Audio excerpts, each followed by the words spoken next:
one of the most controversial Kikuyu gospel artists na ni akoragwo mumemera kia kure kameme muthenya wa umuthi ni tumuona the president of the Republic of Kenya William Samoei Ruto na andu matigwo haria mena ciuria niki kirathi na mbere alikuwa ameitwa pale hivyo kwa nini na because the contents of that meeting has not been revealed.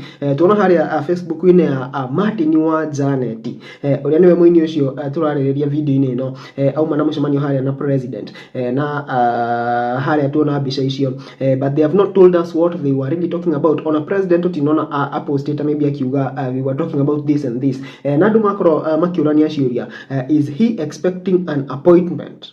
Is an appointment loading for Martin wa Janet HSC na agikono no rikana wega sometime back hehede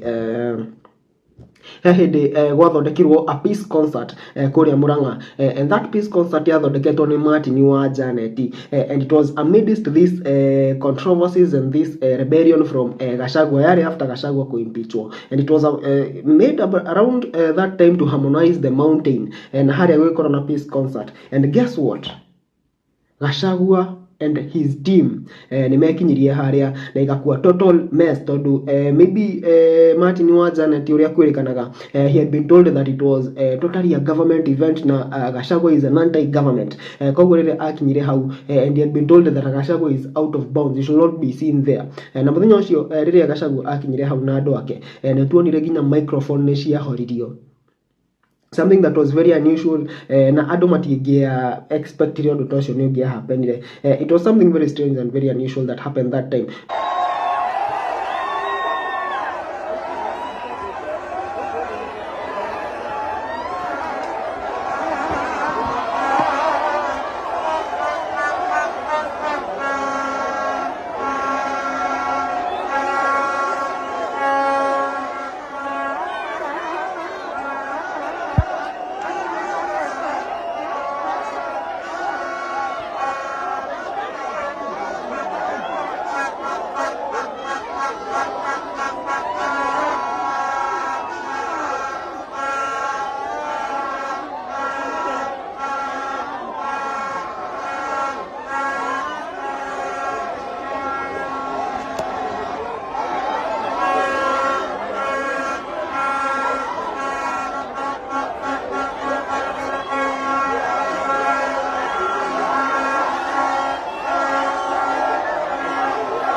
na ũrosho ũgĩkorwo ũgĩkorwo atĩ Martin Wanjara thaa ici is mwena wa thirikari kana thaa ici ararutithania wĩra na government, and because of that andũ thaa ici nĩ marakorwo makiuga atĩ maybe an appointment is loading, just maybe an appointment is loading. Nĩ ndiũĩ maoni maku megiĩ ũhoro ũyũ. It is something that is coming up. Angĩgĩthurwo handũ ti ũru, it can be a very good thing, tondũ no hagĩkorwo hena mũndũ ũmwe harĩa thirikari-inĩ na mambo inaweza kuiko fiti, maybe things are going to change. Maybe hata wasanii watapata vitu. Maybe hata saa hizi sasa zile pesa zenye wasanii wanalipako zitaongezeka, zile royalties. Maybe anyway, let us hope and pray that if it is an appointment, it is going to happen. If it is something productive, it is going to happen.